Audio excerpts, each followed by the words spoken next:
Nah, saudara, happy Sunday tentunya buat kita semua, dan firman Allah dalam Amsal pasalnya yang ketiga ayatnya yang ke-11 berkata, "Hai anakku, janganlah engkau menolak didikan Tuhan dan janganlah engkau bosan akan peringatannya." Hai anakku, janganlah engkau menolak, jangan tolak didikan Tuhan dan janganlah engkau bosan. Jadi ada dua kata yang sangat penting. Yang pertama jangan tolak, dan yang kedua jangan bosan. Bilang sama teman di sebelah, jangan bosan lalu dengar firman Tuhan. Nah, biasanya orang menolak firman Allah itu karena merasa sudah tahu. Biasanya orang bosan dengar firman Tuhan karena rasa udah pernah dengar, udah tahu, saudara. Tapi saya mau mengajak seluruh sidang jemaat Bethlehem pada siang hari ini, waktu kita datang ke dalam rumah Allah, kita dengar perenungan firman Allah, kita belajar dari firman Tuhan. Mari kita punya satu sikap hati yang benar, di mana kita akan selalu berkata kepada diri kita sendiri, oh yes, Tuhan pasti akan bicara buat saya. Amin. Tuhan pasti sedang akan berurusan sama saya. Firman itu, oh kok firman itu lagi yang datang buat saya ya? Oh memang Tuhan sedang memperingatkan saya. Amin. Kalau kita punya sikap hati yang benar, maka kita akan dapatkan sesuatu di dalam ibadah-ibadah kita. Nah, firman Allah mengatakan, barang siapa mendapatkan hikmat, dia akan berbahagia loh. Jadi berbahagia itu bukan karena punya pacar yang cantik gitu ya. Halo? Atau punya cowok yang ganteng. Bahagia banget. No, Tuhan bilang bahagia yang sejati itu kalau kita dapat hikmat dari dia. Amin.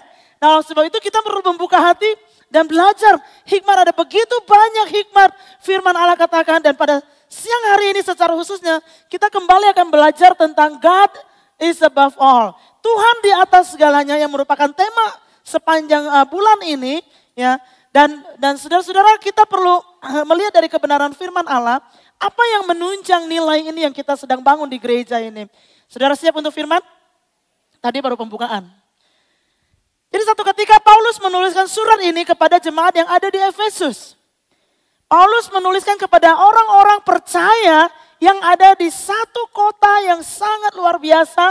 Kota Efesus pada zaman itu sangat terkenal.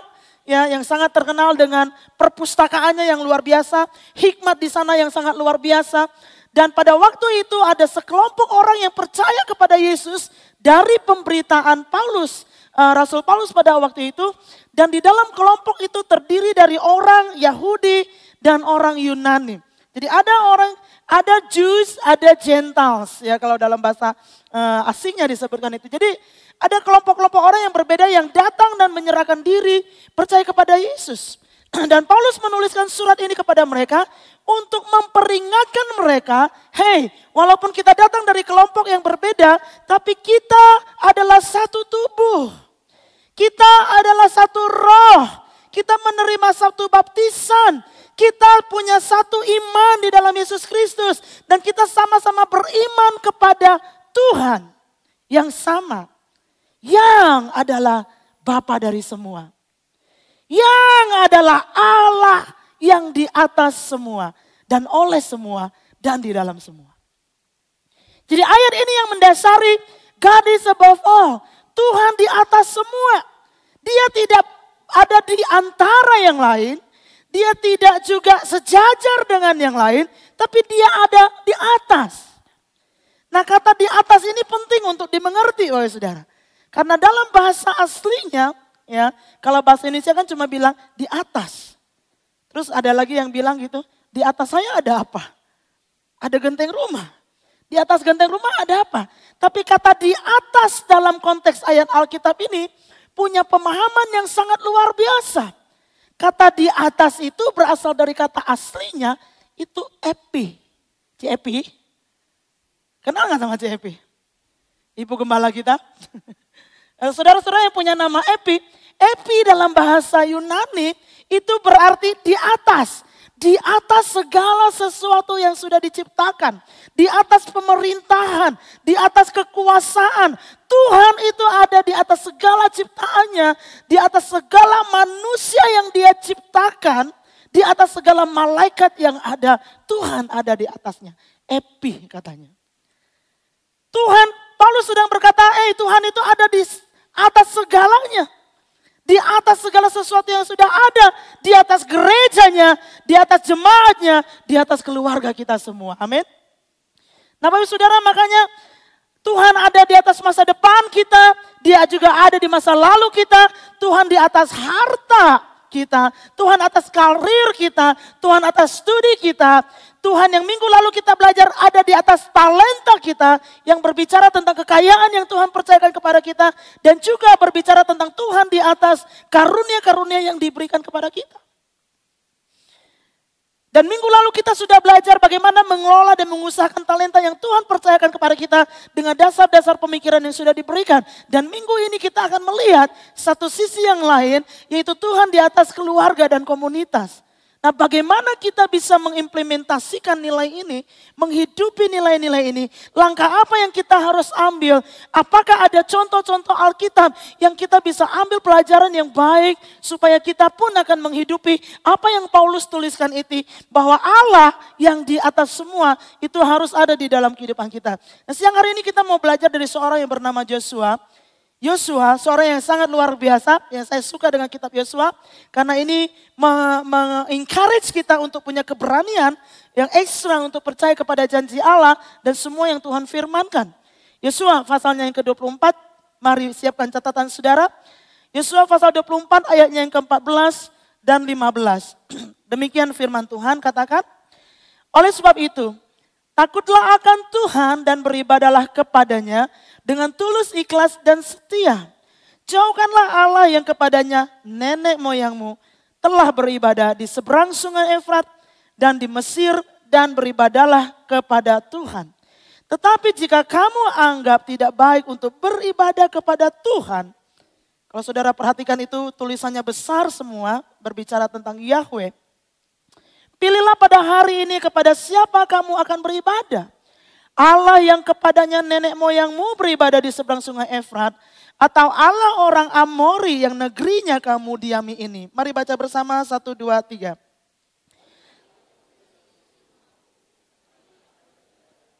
Tetapi aku dan seisi rumahku, kami akan beribadah kepada Tuhan.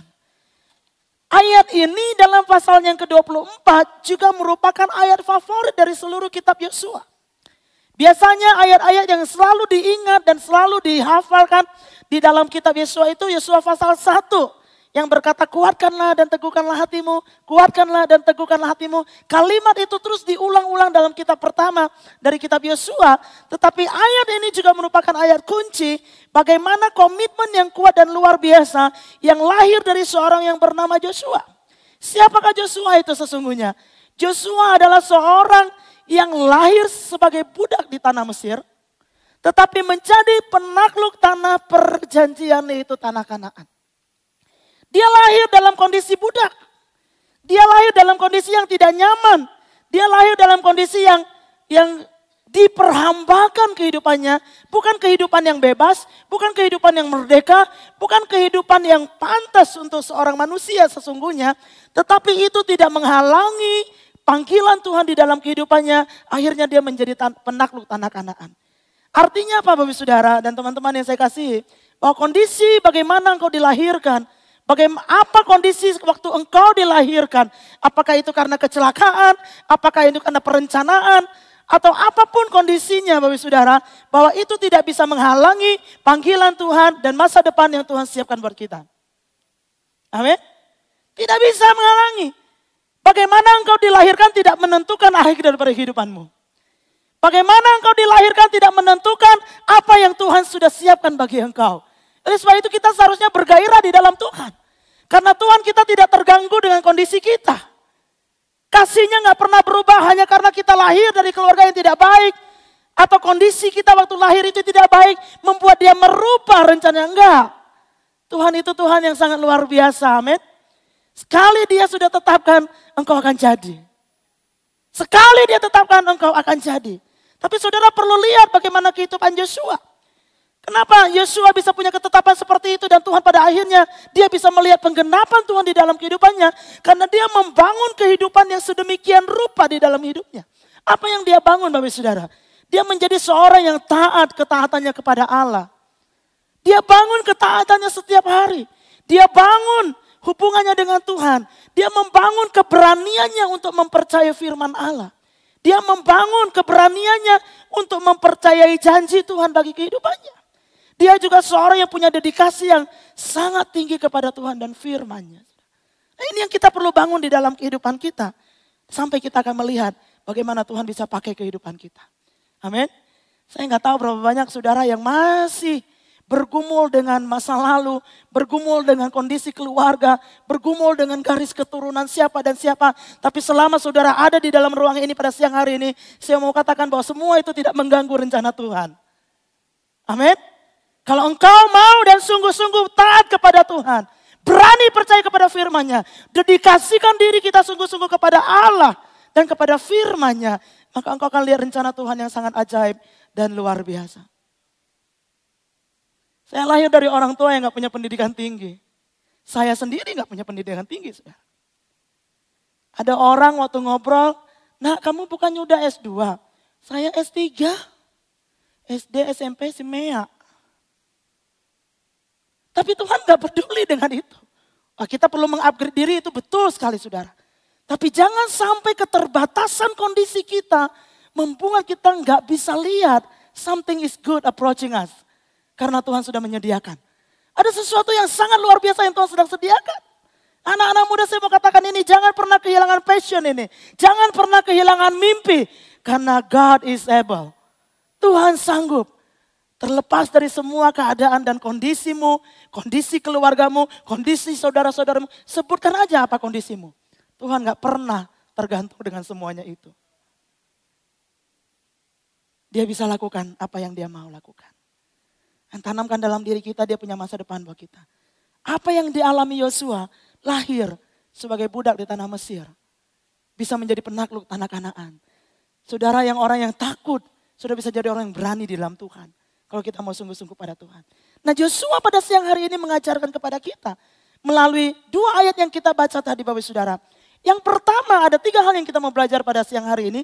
Yang pertama, Yosua sedang mengatakan bahwa Tuhan harus menjadi Tuhan atas keluarga kita. Bukan sebaliknya. Sebaliknya apa? Seringkali keluarga yang menjadi Tuhan. Bukan Tuhan yang menjadi Tuhan. Nah saudara, ini kelihatannya kontradiksi dengan nilai family is priority. Ya. Satu sisi Tuhan memang perintahkan kita untuk menghormati keluarga, menghormati orang tua, menghormati saudara-saudara dan mengasihi anggota keluarga kita. Tapi di sisi yang lain Tuhan Yesus juga mengajarkan dalam Matius pasal yang 10 ayat 37. Barang siapa mengasihi bapa atau ibunya lebih daripadaku, ia tidak layak bagiku. Dan barang siapa mengasihi anaknya laki-laki atau perempuan lebih daripadaku, ia tidak layak bagiku. Ini bukan suatu hal yang bertabrakan. Karena Yesus sedang berkata, kalau engkau mau berhasil, kalau engkau mau sungguh-sungguh menjadi muridku yang sejati, karena dalam ayat-ayat ini Yesus sedang berbicara tentang ikut dia dan jadi murid, berhasil mengasihi Tuhan dengan sesungguh hati, maka engkau harus menempatkan aku nomor 1 di dalam kehidupanmu. Kenapa? Karena kasih yang dituliskan di dalam Matius pasal yang 10 ayatnya 37 itu, kata yang digunakan adalah phileo, jenis kasih persaudaraan. Saudara, waktu kita ada di dalam sebuah keluarga, Tuhan memberikan kita sebuah keluarga. Ketika ada masalah kita urunan, ketika ada masalah kita pecahkan di dalam keluarga. Itu mendatangkan kasih di dalam persaudaraan. Tetapi Tuhan tidak mau kita bergantung kepada satu dan yang lain. Tuhan mau kita bertumbuh besar. Dan kita nggak mungkin bisa mengasihi saudara-saudara kita tanpa kita mengasihi Tuhan dengan sesungguhnya. Karena kasih Tuhan yang kita alami dalam kehidupan kita, itulah yang akan memampukan kita untuk mengasihi Tuhan. Jadi saudara jangan bingung, karena ini konteks yang sangat berbeda. Konteks untuk menjadikan dia Tuhan di dalam kehidupan kita, kita nggak mungkin bisa menempatkan papa mama di atas Tuhan. Menempatkan kakak dan adik kita di atas Tuhan. Dia harus nomor 1 di dalam kehidupan kita dan kita akan melihat bagaimana kasihnya yang besar itu yang pada akhirnya memampukan kita untuk menghormati orang tua, memampukan kita untuk mengampuni saudara-saudara yang menyakiti hati kita. Nah, saudara, Tuhan harus menjadi Tuhan dan bukan sebaliknya. Kalau kita perhatikan ada sering kali di dalam kehidupan kita bahwa karena panggilan Tuhan di dalam kehidupan, Karena ada satu hal yang Tuhan ingin kita kerjakan. Sementara waktu kita harus meninggalkan keluarga. Karena ada panggilan Tuhan. Tuhan sedang mempersiapkan sesuatu yang besar. Yang pada akhirnya sesuatu yang besar ini akan berdampak juga pada keluarga. Disitulah kalau kita punya keterikatan yang sangat kuat dengan keluarga. Akan memberatkan hati kita Bapak Saudara. Banyak cerita di dalam Alkitab. Bagaimana dengan Abraham. Bagaimana dengan murid-murid. Ketika Yesus panggil mereka dan mereka sedang menyiapkan jala. Yesus bilang, mari ikut aku. Mereka segera, firman Allah katakan mereka segera menaruh jala mereka. Enggak dulu pulang ke rumah, tapi langsung ikut Yesus. Kalau sampai mereka adalah orang-orang yang terikat dengan orang-orang di rumah. Tunggu dulu deh, saya mesti pergi dulu. Bahkan ada satu orang datang kepada Yesus. Ketika Yesus memanggil dia, ayo mari ikut aku.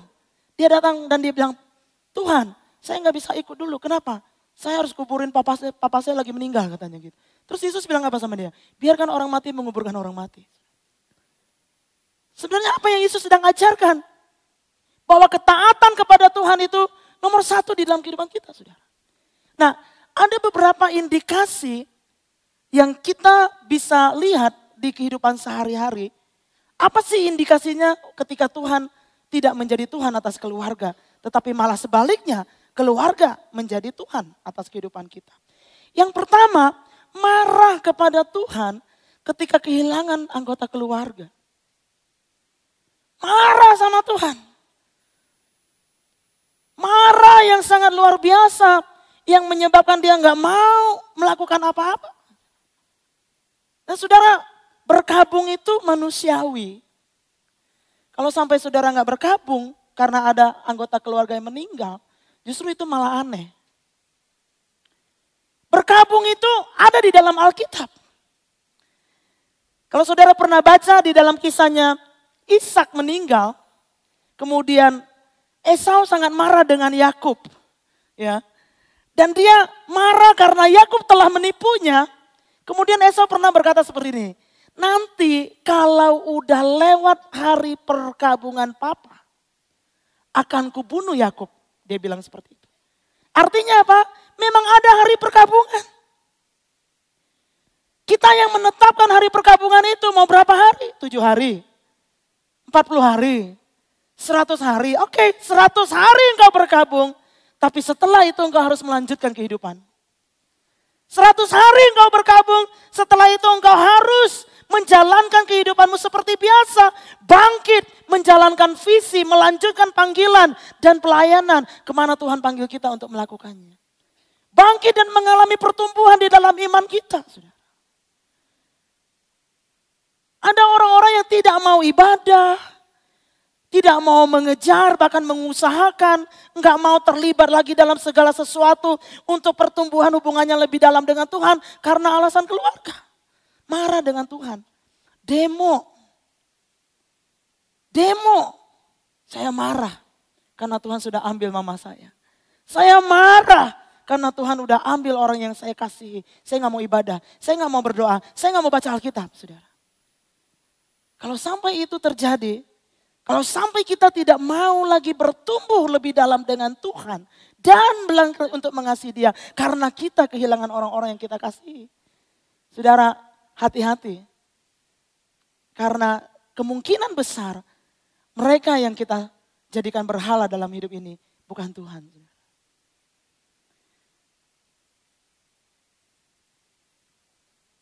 Ada yang bergeser dari apa yang Tuhan sudah berikan. Seringkali ada orang-orang yang punya alasan dan selalu memberi alasan yang pertama. Dari tahun pertama dia percaya kepada Yesus sampai tahun ke-25. Nggak bisa bertumbuh, kenapa? Nggak bisa, ayo kita ke gereja. Nggak bisa ditinggal anaknya. Nggak bisa ditinggal saudaranya.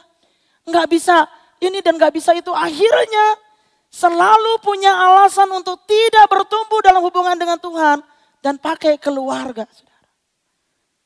Nilai dan tujuan sudah berubah. Nah, saya tertarik dengan kisah yang terjadi dengan Hana. Hana itu sangat luar biasa sebagai orang tua.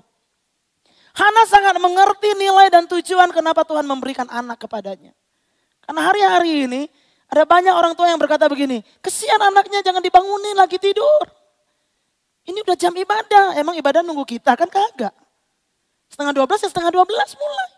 Sehari 4 kali ya 4 kali, gak bisa Pastor Arief, boleh gak nambah sekali lagi. Tadi saya gak sempat ibadah soalnya anak gak mau bangun. Kan gak bisa saudara. Artinya memang kita harus atur sedemikian rupa sehingga kehidupan ini terus berlanjut tanpa ada hal-hal yang berarti saudara. Tidak menggunakan alasan-alasan yang berarti. Hana begitu luar biasa karena bertahun-tahun dia menantikan kehadiran seorang anak. Bahkan dia ditertawakan karena gak punya anak. Dia dicemooh dan dihina karena dia gak punya anak. Tidak bisa memberikan anak kepada suaminya. Dan akhirnya suaminya punya istri kedua dan istri kedua ini yang selalu memberikan tekanan-tekanan secara emosional kepada Hana. Karena istri kedua bisa memberikan anak lebih banyak dan Hana sama sekali gak bisa kasih anak kepada suaminya. Dan apa yang Hana lakukan? Setiap tahun ketika dia datang ke rumah Tuhan, dia terus berdoa, dia terus mengharapkan Tuhan, dia terus berkata, Tuhan engkau harus lakukan sesuatu, berikan aku anak. Dan Tuhan menjawab Hana Bapak Saudara. Dan waktu Tuhan memberikan seorang anak kepada Hana, dia gak pakai anak itu untuk menjatuhkan Penina saingannya. Dia gak pakai anak itu sebagai sesuatu yang disombongkan. Dia tidak memberhalakan anaknya. Sampai overprotective, gak boleh begini ya, gak boleh begitu ya. Tapi dia bahkan membawa anaknya datang ke dalam rumah Tuhan. Dan mempersembahkan itu kepada Tuhan. Orang tua yang ada pada siang hari ini. Apa yang menghalangi kita untuk bertumbuh dalam hubungan dengan Tuhan? Teman-teman yang masih sekolah, apa yang menghalangi kita untuk mencari Tuhan selama ini? Nah, indikasi yang kedua adalah rela melanggar hukum Allah atas nama keluarga. Kepala-kepala keluarga, orang tua cari uang, apapun caranya. Yang penting saya dapat uang karena saya mau menyenangkan keluarga. Tidak peduli lagi bahwa itu melanggar hukum Tuhan. Tidak peduli lagi itu melanggar aturan. Yang penting saya dapat uang karena saya mau senangkan keluarga. Dengan demikian keluarga sudah menjadi berhala, bukan lagi Tuhan.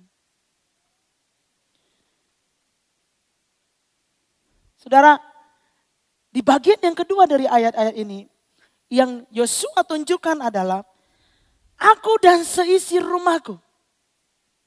Aku dan seisi rumahku dikatakan di situ. Nah, ada dua pelajaran yang sangat penting dari frase ini, ya. Bahwa komitmen untuk menjadikan dia Tuhan atas keluarga, itu harus dimulai dari diri sendiri.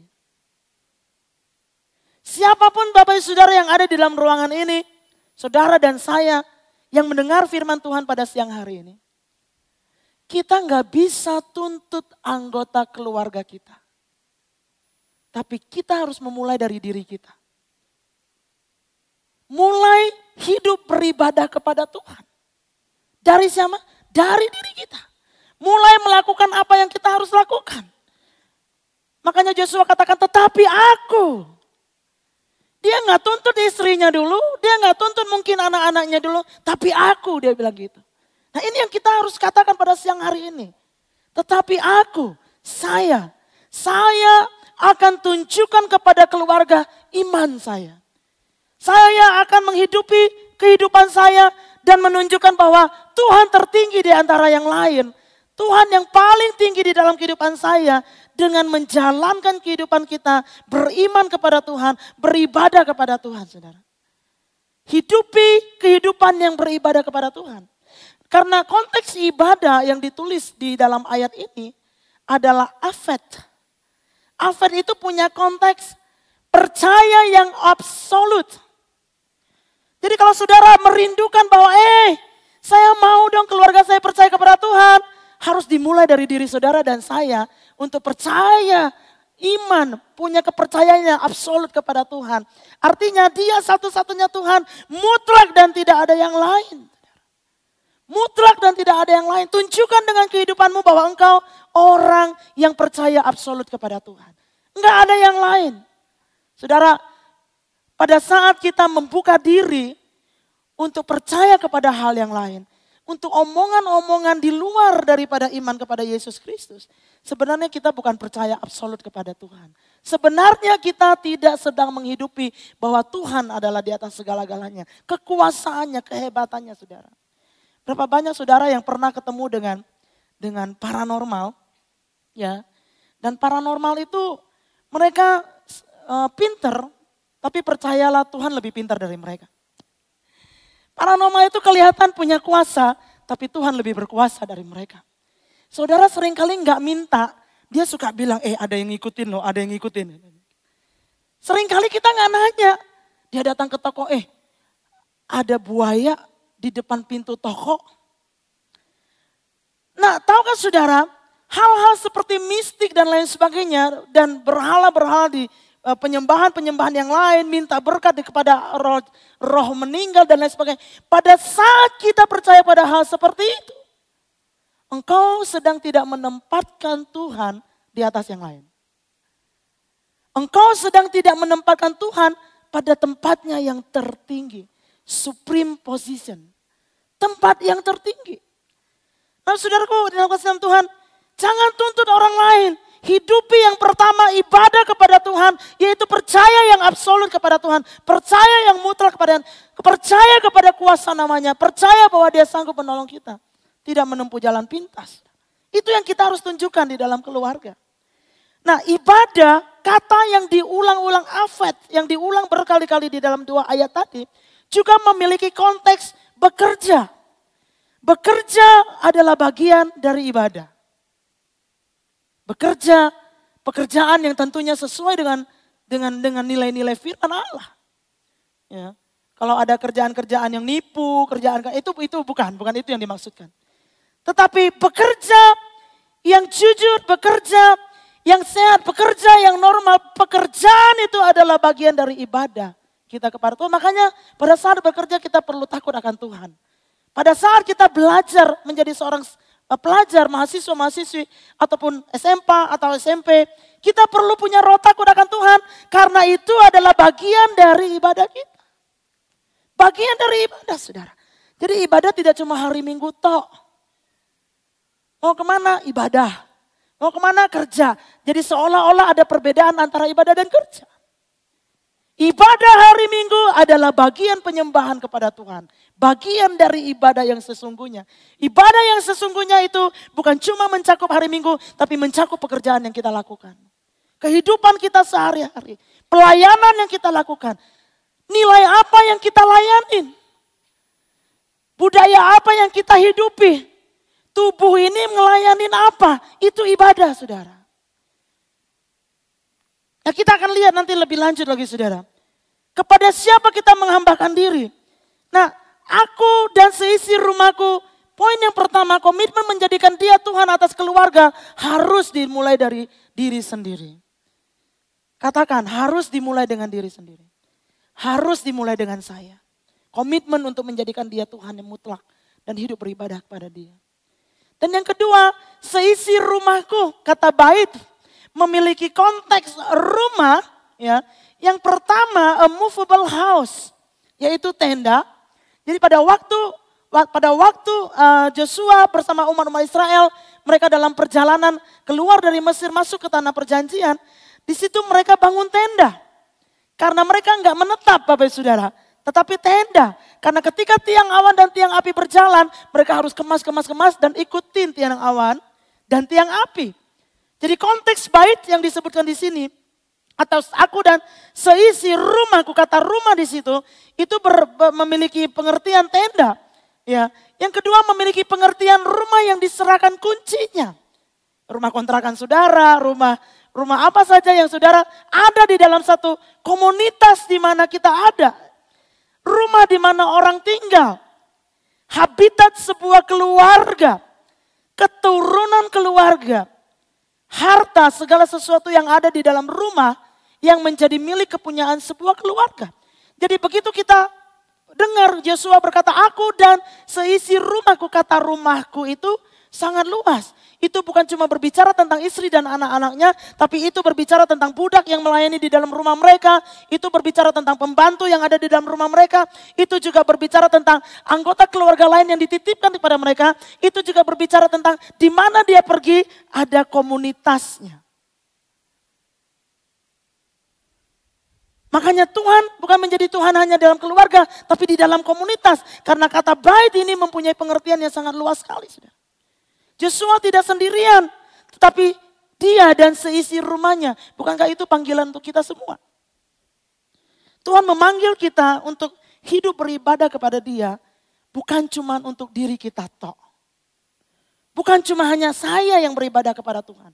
Bukan cuma saya yang harus bekerja dengan benar untuk Tuhan. Bukan cuma saya yang harus melayani dengan benar. Tapi seisi rumah saya. Nah kalau saudara ingat minggu lalu Pastor Daniel Yosafat sudah menyampaikan kebenaran firman Tuhan yang sangat luar biasa. Mengenai talenta. Apa yang Tuhan sudah perlengkapi kita untuk sebuah peperangan. Itu termasuk peperangan yang kita harus hadapi ketika kita belajar untuk membawa keluarga kita beribadah kepada Tuhan. Ada anak-anak yang datang dan bilang begini, kenapa ya Ci? Kok cuman saya? Selalu saya yang dicari. Kenapa dia nggak cari cici saya? Kenapa dia nggak cari kokok saya? Tapi selalu saya yang menjadi sasaran di dalam keluarga. Saya cuma jawabannya sederhana, karena untuk itulah engkau ada dalam keluargamu. Kenapa saya ya? Kenapa bukan yang lain? Yang lain kan juga sama-sama Kristen. Balik lagi saudara, kita nggak bisa tuntut orang lain, tapi kita harus menuntut diri kita. Untuk pertama-tama hidup beribadah kepada Tuhan. Nah saudara, jika engkau mengeluh tentang keluarga, susah dalam keluarga begini dan begitu dan lain sebagainya. Jawabannya, untuk itulah engkau dipanggil. Untuk itulah engkau diselamatkan. Untuk itulah engkau diberkati. Untuk itulah engkau diberikan kemampuan. Yaitu untuk keselamatan keluargamu. Supaya seisi rumahmu beribadah kepada Allah. Itu harus dimulai dari diri sendiri. Dan Tuhan, saya berdoa pada siang hari ini supaya kita disadarkan dan diingatkan kembali. Bahwa Tuhan bukan cuma tertarik dengan diri kita. Tapi dia tertarik dengan keluarga kita. Tuhan bukan cuma mau kita yang diselamatkan, tapi Tuhan mau anak-anak diselamatkan. Tuhan mau saudara-saudara yang lain diselamatkan. Tuhan mau orang tua kita diselamatkan. Apa buktinya? Ada banyak catatan di dalam Alkitab yang membuktikan bahwa Tuhan bukan cuma mau selamatkan satu orang, tapi seisi rumahnya. Yang pertama adalah Nabi Nuh. Saudara ingat kejadian Nuh? Ketika Tuhan menghukum bumi ini dengan air bah yang sangat luar biasa. Dan Tuhan berfirman kepada Nuh, kau bikinlah satu buah perahu atau bahtera, ukurannya sekian, ya. Terus kamu masuk di dalamnya karena aku akan membinasakan bumi ini.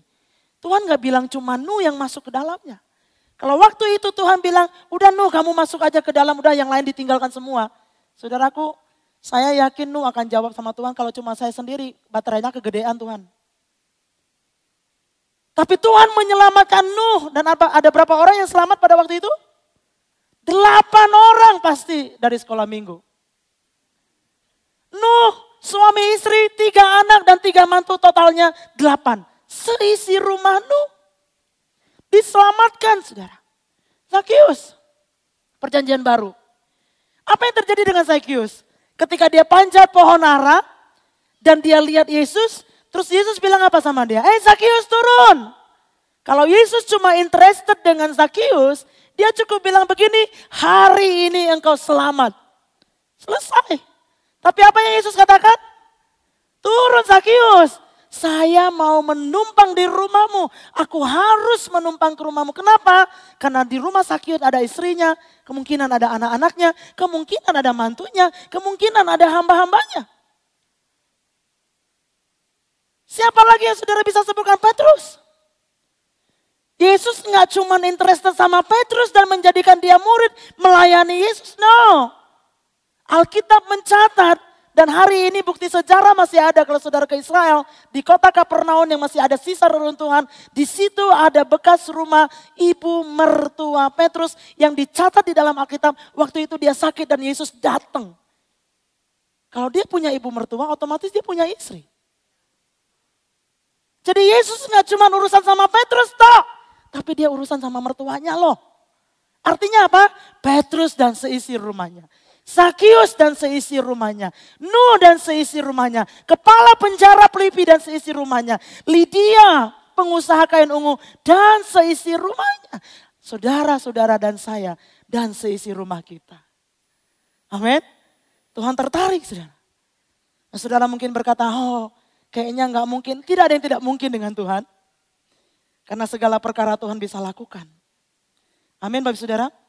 Dan yang ketiga adalah keputusan atau pilihan di kota Sikem. Kota Sikem adalah salah satu kota di Kanaan, ya, di mana setelah perjalanan yang panjang, Yosua berhenti di kota Sikem dan mereka sudah masuk ke tanah Kanaan dan di situ Yosua mengumpulkan para tua-tua orang Israel, mengumpulkan kepala-kepala suku, kepala-kepala pasukan dikumpulkan oleh Yosua karena dia harus menyampaikan sesuatu yang sangat penting, saudara. Nah, saudara, waktu orang Israel, kalau kita tahu ada sekian keturunan dari masa mereka keluar dari Mesir sampai ke tanah perjanjian, mereka sudah menyaksikan tangan Tuhan yang begitu hebat dan luar biasa. Tapi di sisi yang lain, mereka juga menyaksikan ada banyak penyembahan-penyembahan kepada ilah-ilah yang lain. Waktu mereka ada di Mesir, mereka melihat bagaimana penyembahan kepada dewa-dewa yang ada di Mesir. Waktu mereka ada di tanah orang Amori, mereka melihat bagaimana tanah dari orang Amori itu menyembah kepada dewa-dewa mereka. Dan mereka menyaksikan ada begitu banyak penyembahan-penyembahan. Baik kepada Allah yang benar maupun kepada dewa-dewa, saudara. Dan di Sikemlah Yosua berdiri dan berkata kepada orang-orang Israel pada waktu itu.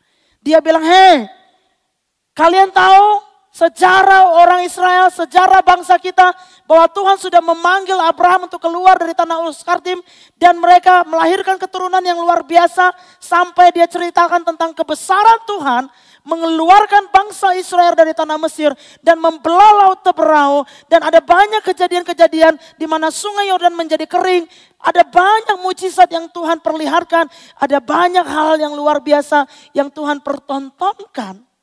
Tetapi pada hari ini, kata Yosua, dia menyodorkan pilihan kepada orang-orang Israel. Pada hari ini, engkau bisa memilih kepada siapa engkau mau beribadah. Saudaraku yang kasih dalam Tuhan, Yosua menyodorkan kepada mereka, apakah mereka akan beribadah kepada Allah yang disembah oleh nenek moyang waktu ada di Mesir, waktu ada di tempat-tempat yang lain. Atau mereka mau beribadah kepada Tuhan yang membawa mereka keluar dari tanah Mesir. Pilihannya ada di tangan mereka. Dan saudara bahwa kita semua punya pilihan pada pagi hari ini.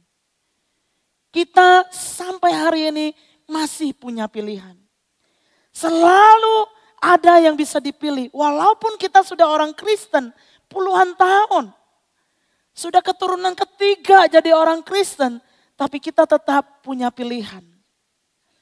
Apakah kita mau memilih untuk beribadah kepada Allah yang membebaskan kita, Allah yang menyelamatkan kita, Allah yang mengampuni dosa dan kesalahan kita, Allah yang pencipta langit dan bumi, Allah yang begitu mengasihi kita sampai dia mengorbankan dirinya di atas kayu salib, atau kita mau beribadah kepada Allah yang lain.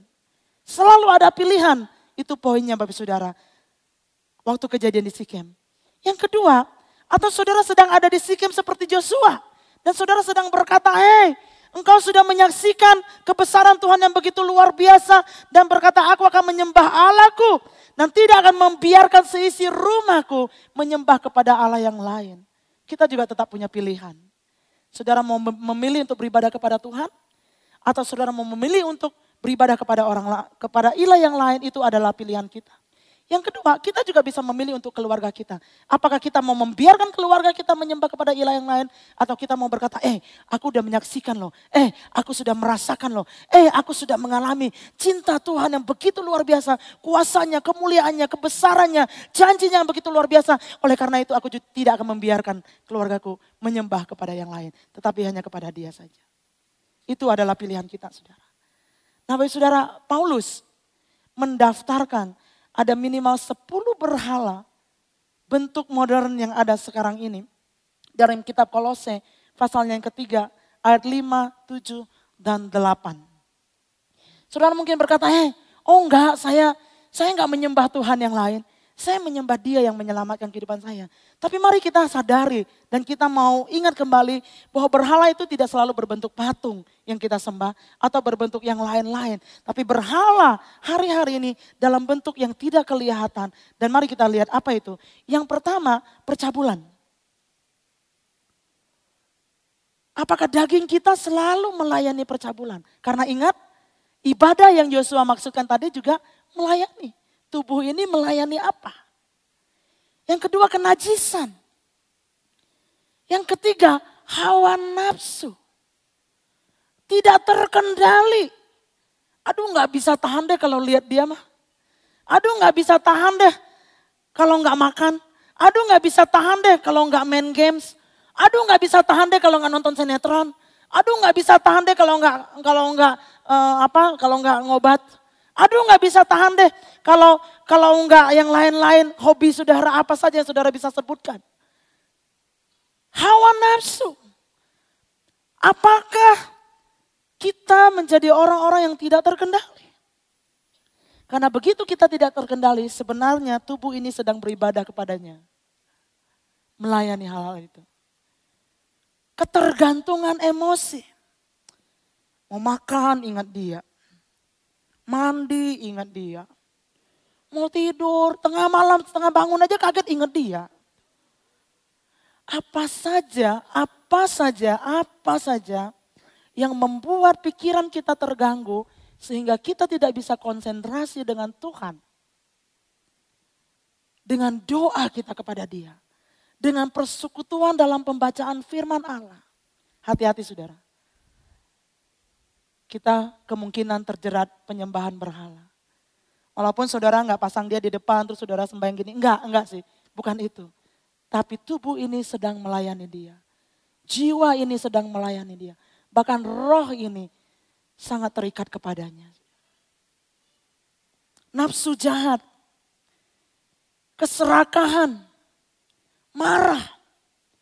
Selalu gak bisa kendalikan diri. Geram, sampai pengen balas dendam.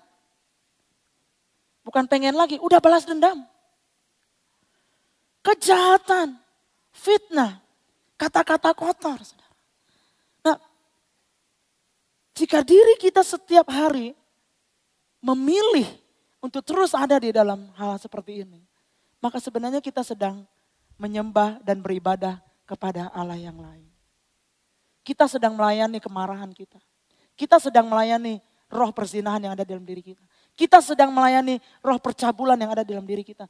Kita sedang melayani hawa nafsu yang tidak terkendali. Pengen shopping. Heran ibadah lama banget, diskonnya keburu habis.